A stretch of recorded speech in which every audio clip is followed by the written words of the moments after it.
శ్రీ శ్రీ శ్రీమన్నారాయణ గురుపీఠం శివరామ దీక్షిత అచలగురు సాంప్రదాయం మరి శ్రీమన్నారాయణ గురుపీఠ అధ్యక్షులైనటువంటి శ్రీ పరమానంద శంకరనారాయణ సద్గురు స్వాముల వారి యొక్క పాదుక పూజ మహోత్సవం మరి లింగమ్మ ఈశ్వరయ్య గారి దంపతుల స్వగృహంబున వారి కార్యక్రమాన్ని నిర్వర్తించుకున్నాం. మరి చందుబట్ల గ్రామం, నాగర్ కర్నూలు జిల్లా, తెలంగాణ రాష్ట్రం. మరి ఇటు కార్యక్రమానికి వెయిట్ చేసిన అందరికీ శుభాభివందనం తెలియజేసుకుంటూ, ఈనాడు శ్రీ శ్రీ పరమానంద శంకరనారాయణ స్వాముల వారు రచించినటువంటి భవదోష రహిత కందార్థ ధర్వులలో ఎరక లక్షణం 37వ కందార్థం గురించి చక్కగా విచారించుకోవాలని చెప్పి అందరి అభిప్రాయం ఉంది. కాబట్టి దాన్ని మనం నేడు చక్కగా విచారించుకున్న గురు పౌల తోచినంత. జై శ్రీ సద్గురునాథ ప్రభు మహారాజు భజలే శాశ్వతమణిని మాయమే నిజగంబు మదిలో గనరాం బయలుల లేకనే దోచియు భయముందెను నేమి లేక నయగుణశీలా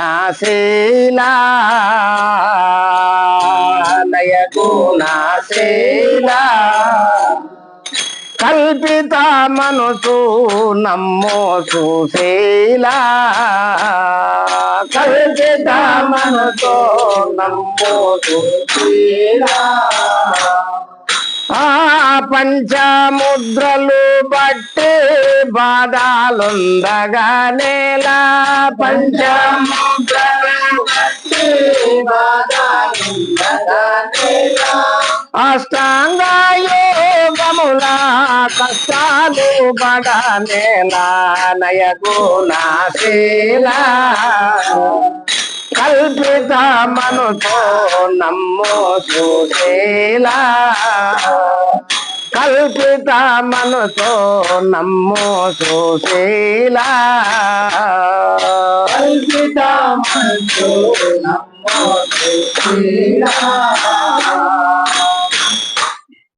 మరి ఇక్కడ శ్రీ సద్గురు స్వాముల వారు ఈ కందార్థంలో చాలా చక్కగా మనకు ఈ దైవం అనగా బయలే అని, ఆ బయలే శాశ్వతమైనటువంటిది, అది బయలు కాక ఉన్నటువంటి సర్వం యావత్ అంతా కూడా క్షణికమైనటువంటిది, అశాశ్వతమైనటువంటిది, ఇది మాయ అని ఎంతవారికి ఇది తెలియదు. కాబట్టి ఆ గురుకృప వల్ల తెలియాలి తప్ప లేకుంటే ఇది తెలియబడదు అనేది గొప్పగా మన స్వాముల వారు శ్రీ పరమానంద సద్గురు స్వాముల వారు చాలా చక్కగా సెలవిచ్చినారు. ఇది మాయ మేను జగంబు అంటే ఇదంతా కూడా మాయా సంబంధమైనటువంటిది. మాయ అనగా అప్పుడే ఉండి అప్పుడే కానవచ్చి అప్పుడే లేకుండా పోయేది. మాయ అనగా మేఘము ఒత్తుగా అంటే నిర్మలమైనటువంటి ఆకాశమునందు మేఘాలు అనుకోకుండా అప్పుడే మేఘావృతమై మబ్బులు కమ్మి ఎంతో సూర్యుడుగా కనబడకుండా అట్లా మేఘావృతమై ఉంటాయి. కాబట్టి మళ్ళీ అంతలోనే గాలి జంజుమారతం బలమైన గాలి వీచిన తర్వాత ఆ మేఘాలన్నీ ఆవిరైపోతున్నాయి. అప్పటికప్పుడే లేకనే వచ్చినాయి, లేకనే పోయినాయి మాయా అని. ఇంకా దగ్గరగా అంటే మెరుపు వలే అని, మెరుపు కూడా అనుకోకుండానే చెక్కున ఇట్లా మెరిసి అప్పుడే లేకుండా పోతాయి. వనగండ్లు కూడా అప్పుడే ఐస్ గడ్డలు బాగా లావు పడిపోతాయి, అవి తొందరలోనే మళ్ళీ కరిగిపోతుంది. అంటే ఈ మాయా మేను ఈ జగంబు ఇదంతా కూడా. ఈ మేను అంటే శరీరం, ఈ శరీరం కూడా ఎందుకంటే ఈ ప్రాయము నమ్మరాదు, ఈ ప్రాణం నిలుచుట లేదు కనుక పెద్దలు చెప్పినారు మనకు. ఈ వయసు మరి కాయము ఇవన్నీ ఆవిరైపోయేటివి కానీ శాశ్వతమైనవి కావు. ఈ జగంబు అంటే ఈ సర్వం కూడా ఇక నేనే లేను కాబట్టి, నేనే మాయ కాబట్టి, నేనుంటేనే ఈ జగత్తు, నీవు, నేను, ఇంకా మంచి చెడ్డ సమస్తాన్ని చూస్తాం కనుక ఈ మేనే ఉండేది కాదు. కాబట్టి నీరు బుడగల వలె, గాలి బుడగల వలె అంటే గాలి బుడగల వంటి దేహాలు ఈ మేను ప్రాణులు రాలిపోరు నిజము నేమరకు అని స్వాముల వారి తత్వం లోపల కూడా తెలియజేసింది మనకు. అంటే గాలి బుడగలు అంటే ఏమిటి అంటే బెలూన్స్. ఆ చిన్నపిల్లోడు ఒకే రకంగా ఏడ్చి ఒక 5 రూపాయలు 10 రూపాయలు తీసుకెళ్ళి షాప్కి వెళ్ళి బెలూన్స్ తెచ్చుకుంటాడు. వాడు దాన్ని ఊదడానికి ఎంత ప్రయత్నించినా గాలి సరిపోక ఊదలేడు. అంటే వాళ్ళ పెద్దలను చేరి వాళ్ళు ఊదుతా ఉంటే వీడు కింద ఎగురుతుంటాడు. అది సంతోషం పట్టలేక. మీరు అవన్నీ పెట్టద్దు. అయితే ఆ సంతోషం పెట్టలేక ఎగురుతుంటాడు పైకి. అది ఇంకా సంతోషం ఊదే కొద్దీ అది వాడు ఎగురుతుంటే అది అట్లే ఎప్పుడో టప్పున పగిలిపోతుంది గాలి ఎక్కువై. అంటే ఈ శరీరాలు కూడా అట్లా గాలి బుడగల వంటివి. సంతోషం అధికమైన పోతే తట్టుకోలేవు, అంటే హార్ట్ అటాక్ రావడం ప్రారంభిస్తుంది. లేక ఎక్కువ టెన్షన్ గా ఫీల్ అయినా కూడా అట్లా కూడా పోతుంది. అంటే కష్ట సుఖాలకు తట్టుకోలేనటువంటి శరీరాలు ఇవి శాశ్వతమైనటువంటివి కాదు. మాయా మేనే జగంబు మదిలో గనరా. ఎట్లా విచారించుకోవాలి అంటే నీలో నువ్వు విచారించుకోవాలి. అంటే బయట విచారిస్తే అంత నిజంగానే కనబడుతుంది. అంటే నిన్ను నువ్వు విచారిస్తే ఎండమావుల జలం వత్తు. అంటే చూస్తే ఎండగుర్రాలు పరిగెత్తినట్టుగా, అంటే ఆ రోడ్డు పైన నీళ్లు ఉన్నట్టుగా మనకు తోస్తాయి. మనం దగ్గరగా పోయే కొద్దీ లేవు, మన దగ్గర పోతే ఇక్కడ లేవు, ఇంకా ముందు కనబడుతుంటాయి. అంటే ఇక్కడ లేనివి ఇంతే, అవి కూడా అంతే అనుకొని తెలుసుకోవాలి. అంటే మనం విచారించుకుంటే మన లోపల ఈ నేననేది కూడా ఎక్కడ లేదు. పిలిస్తే వస్తావు, అనేక పేర్లతో ఉంది ఈ నేను. కానీ దేనికి పెట్టబడ్డది ఇదంతా కూడా విచారిస్తే నాకు లేని లేదు ఇక్కడ విచారించుకుంటే. అంటే ఇది మదిలో గనరా, బయట ఎక్కడో దొరికేది కాదు. నిన్ను నువ్వు విచారించుకోవాలి తప్ప. నిన్ను నువ్వు విచారించుకోవాలి అంటే గురువు ఉండాలి ఇక్కడ. అంటే నీ ముఖం నువ్వు చూసుకోవాలంటే దర్పణం అంటే ఒక అద్దం అవసరమైతుంది. ఆ అద్దంలోనే చూసుకుంటేనే నీ ముఖం కనబడుతుంది. అంటే మన బొట్టు ఎలా ఉంది, మన కళ్ళు ఎలా ఉన్నాయి, మనకు ఏది చూసుకోవాలన్నా, మన ముఖంలో అవయవాలు ఏది తెలుసుకోవాలన్నా అద్దం ఉంటే తప్ప మనకు తెలియబడదు. మన కన్ను చేత సమస్తాన్ని చూస్తాం కానీ మన కన్ను చేత మన కన్ను చూసుకోలేము. అట్లనే నిన్ను నువ్వు తెలియబడాలంటే, అంటే ఎవరైతే మహనీయులు గొప్పవారు పరంపరలో ఉన్నటువంటి మహనీయులు ఎవరైతే ఉన్నారో అట్టి వాళ్ళని చేరి వారి దగ్గర గురుసేవ చేసి వారి కృప పొంది నిన్ను నువ్వు తెలుసుకోవాలని చెప్పి నాయన గారు ఇంత చక్కగా మనకు ఇక్కడ సెలవిస్తున్నాడు. మరి మదిలో గనరా బయలున లేకనే దోచియు. మరి మాయా మేను జగంబులన్నీ కూడా ఈ మాయ కూడుకున్నటువంటి మేను జగంబులు, మాయతో కూడుకున్న మేను జగంబులు దేని యందు ఈ బయలందు లేకనే తోస్తున్నాయి. ఉన్నట్టు స్థిరంగా ఉన్నాయి కావు. బయలందు లేకనే తోచియు లయముందెను నేమీ లేక. అంటే ఎట్లా అనుకోకుండా అప్పుడే మేఘావృతమై వర్షం పడి అందులో వడగండ్లు పడి లేకనే కదా ఇవన్నీ. మేఘాలు లేకనే ఉండే, వర్షం అప్పటికప్పుడే వచ్చే, అందులో ఉలగండ్లు కూడా అప్పటికప్పుడే పడే. మళ్ళా లయం ఉందేను కదా, శాశ్వతంగా ఉండలేవు కదా. అయ్యో ఇవి రేపటికి పనికొస్తాయని చెప్పి బట్టల మూట కట్టుకొని ఉడగండ్లు దాచుకుంటే అది నిలుస్తుందా? అట్లా ఈ జగత్తులో ఉన్నటువంటి యావత్ అంతా కూడా ఉడగండ్ల మూట కట్టుకున్నట్టే, ఉడగండ్ల మూట కట్టుకొని దాచుకున్నట్టే, నీళ్ళను మూట కట్టి దాచుకున్నట్టే. ఇవన్నీ ఏవి నిలిచేటివి కావు. కాబట్టి ఈ బయలందున తోచియు లయముందెను. మరి సముద్రమందు ఉప్పు అలల చేత వచ్చి ఆ నురుగ వచ్చి అక్కడ ఉప్పు తయారవుతుంది. ఆ ఉప్పును వ్యాపార నిమిత్తం వాడు తీసుకొచ్చి ఇక్కడంతా అమ్ముకుంటాడు. మనం ఆ ఉప్పును మళ్ళీ నీళ్ళలో వేస్తే ఉంటుందా? లేకనే పుట్టింది. మళ్ళీ ఆ ఉప్పు బొమ్మ ఎప్పుడైతే సాగరం అంది, అది పుట్టినలు ఏది అంటే సముద్రం. మరి దాని పుట్టినలు చూడాలని పోయినప్పుడు ఆ ఉప్పు బొమ్మ సముద్రంలో పడినప్పుడు దాని లోతు గుర్తెరిగిందా? తిరిగి మళ్ళా మనకు వస్తుందా అని చెప్పడానికి లేదు.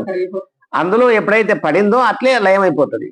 అంటే ఈ శరీరం అందు నీవెవరు నిన్ను విచారించినప్పుడు నీ ఉనికి అర్థమైన తర్వాత నేను లేననేది దృఢమైపోతుంది. బయలే శాశ్వతమైనటువంటిది. నేను లేకనే ఇదంతా తోసింది, ఇది నిజం కాదు, ఇంకే తోసింది అంత మాత్రమే అనేది నీకు దృఢమైపోతుంది అనేది స్వామివారు ఇక్కడ మనకు సెలవిస్తున్నాడు. తోచియు లయముందెను నేమి లేక. మళ్ళీ ఏమైనా ఉందా ఆనమాలంటే ఏమి లేదు, ఏమి లేక. నయగుణశీల అంటే ఇక్కడ నయగుణశీల అంటే కుమారుడు చాలా నయమైనటువంటి విచారాన్ని చక్కగా చేసినటువంటి వాడు. శీలం అంటే మనసు, మంచి మనసు కలిగినటువంటి వాడు ఈ విధంగా విచారించుకోవాలి అని చెప్పి నయగుణశీల కల్పిత మనసు నమ్ము సుశీల. ఇవన్నీ కల్పితం. ఏవి ఈ జగత్తు లోపల కనబడేటివన్నీ కూడా కల్పించబడినవే, స్వయంగా వచ్చినవి కావు. ఈ జగమంతా కూడా కల్పితమే, తనకు తానే వచ్చింది. ఎవరు కల్పించింది? ఎరకనే కల్పించింది, ఇంకోటి లేదు. ఇవన్నీ కల్పితమే. పూర్వం ఈ ప్రాంతంలో ఏం లేకుండా ఇక్కడ ఇదంతా ఒకటి బయలే. ఇందులో ప్లాట్ తీసుకున్నావు, ఈ ప్లాట్లో ఇది నాదని చుట్టూ రాళ్ళు బతుకున్నావు. ఆ తర్వాత మంచి అయ్యగారిని తీసుకొచ్చి ముహూర్తం పెట్టించి ముగ్గు వహించి తర్వాత ఇల్లుకు సంబంధించిన సామాగ్రి అంతా ఇక్కడ తెప్పించుకొని చిన్నగా మేస్త్రిని పిలుచుకొని ఇంత ఇల్లు తయారు చేసినాం కదా. ఇవంతా కల్పితమే కదా. ఇదంతా కల్పించినటువంటి వాడు మనం శాశ్వతంగా ఉంటామా? లేదు. మనం ఉన్నటువంటి భూములు కానీ ఏమి లేకుండే మనం ఆస్తులన్నీ సమకూర్చుకున్నాం. భూములు కానీ, పశువులు కానీ, బంగారం కానీ, ఇండ్లు కానీ, ఈ సమస్తమైనవన్నీ కూడా మనం కల్పించుకున్నాం. ఇన్ని కల్పించుకున్నటువంటి నేనే లేకుండా పోతాం, కానీ ఇవన్నీ పూర్వం లేవు. కాబట్టి ఇవన్నీ కల్పితములే, శాశ్వతం కాదు. వీటి యందు మరి అత్యాస, వ్యామోహము దీని యందు పోకూడదు అని చెప్పి, ఆశామోహములు తగ్గించుకొని ఉండాలి అని చెప్పి పెద్దలు చాలా చక్కగా ఇవన్నీ చెప్తా ఉన్నారు. ఎందుకంటే మోహం అధికంగా కాకూడదు అని. నమ్ము సుశీల, కల్పిత మనసు నమ్ము సుశీల, నమ్మాలి ఇవన్నీ కూడా. పెద్దల మాట, శాస్త్రంపై పెద్దలపై విశ్వాసము, నమ్మకము, దృఢము ఇవి ఉన్నటువంటి వారికి బోల భద్రపడుతుంది. నమ్మకం లేని చోట ఇంకేం నిలుస్తుంది? నమ్మకం చాలా ప్రధానం. కాబట్టి నమ్ము సుశీల, పంచముద్రలు బట్టి బాధలొందగనేలా. అంటే ఈ పంచముద్రలు పెద్దలనే వాళ్ళు చెప్పినారు మహనీయులు. ముద్దులకు ముద్రలు అవసరమే. అంటే వారికి కొందరు సాంప్రదాయకులు అద్వైత సిద్ధాంతం లోపల కానీ మహనీయులు కొంతమంది ఏంటంటే తన లోపల ఉన్నటువంటి చైతన్య దర్శనం వల్ల కొంత ఆరోగ్యపరంగా అట్లా బాగుంటుందనే ఉద్దేశంతో అట్లా చెప్పినారు పంచముద్రలు బట్టి. మరి నీ లోపల విచారణ చేసుకుంటే ఏముందంటే దశవిధ నాదములు, పంచకళలు ఈ లోపల అవన్నీ కూడా ఎప్పుడైతే ఈ పంచముద్రలు బట్టి బృకుటి స్థానం మందు దృష్టి నిలిపి అక్కడ ఉన్నటువంటి వెన్నెల ఏదైతే కనబడుతుంది మనకు, సూర్యుడు, చంద్రుడు, నక్షత్రములు, ఇవన్నీ కళలన్నీ కనబడతాయి వాళ్ళ యోగ సాధన చేసినటువంటి వారికి పంచముద్రల వల్ల.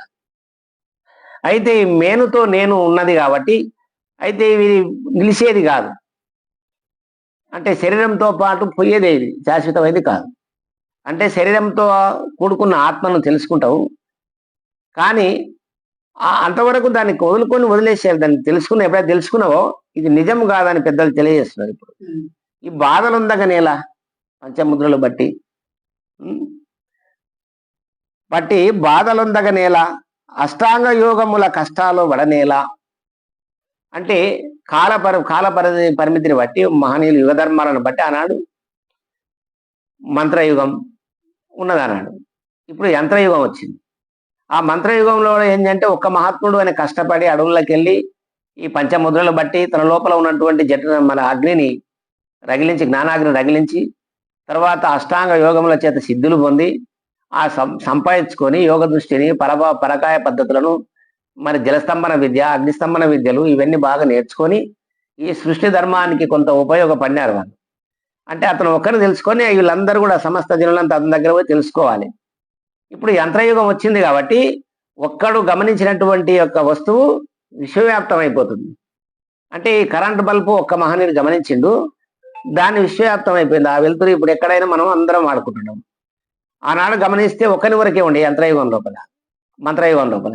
ఇది యంత్రయుగం కాబట్టి ఆనాడు కొండలను పగలగొట్టాలంటే భీముడు లేదా ఆంజనేయుడు అట్లా వాయుపుత్రులు వాళ్ళైతేనే పగలగొట్టాలి. మరి ఈనాడు వాయుపుత్రులు అనేకంగా ఉండే జేసీబీలు పెడితే కొండలు పగలగొట్టేస్తాయి. ఇది యంత్రయుగం. ఇంకా ఈ యంత్రయుగం లోపల కూడా పంచముద్రలు బట్టి అష్టాంగ యోగాలు చేసి టైం అంతా వేస్ట్ చేసుకొని ప్రకృతిని ఉత్పత్తి చేయకుండా, మరి గొప్పగా చేయకుండా అట్లా ఒలగా జడుడవలి కూర్చుంటే ఏం ప్రయోజనం ఉంది? ఇది యంత్రయుగం. అట్లా చేయాల్సిన అవసరం లేదు. అంటే మోక్షం చెందడానికి ఇవన్నీ అవసరం లేదు అనేది నాయన గారు ఇక్కడ చాలా చక్కగా మనకు అష్టాంగ యోగముల కష్టాలు పడనేలా నయగుణశీల, కల్పిత మనసు నమ్ము సుశీల. ఇవంత కల్పితమే, యావత్ అంతా కూడా అశాశ్వతమైనటువంటిది, ఇంత కూడా నిలిచేది కాదు. ఎందుకు కాదు? అంటే నేనే నిలువను కాబట్టి, సర్వమును సృష్టించినటువంటి నేనే నిలువను కాబట్టి నేను చేసినవన్నీ కూడా అసత్యములే, ఈ భ్రాంతులకు లోను కావద్దు, సూటిగా తెలుసుకోని తరించాలని చెప్పిన ఆయన గారి ఈ కందార్థం లోపల చాలా చక్కగా మనకు సెలవిచ్చినాడు. శ్రీ సద్గురునాథ ప్రభు మహారాజుకు జై.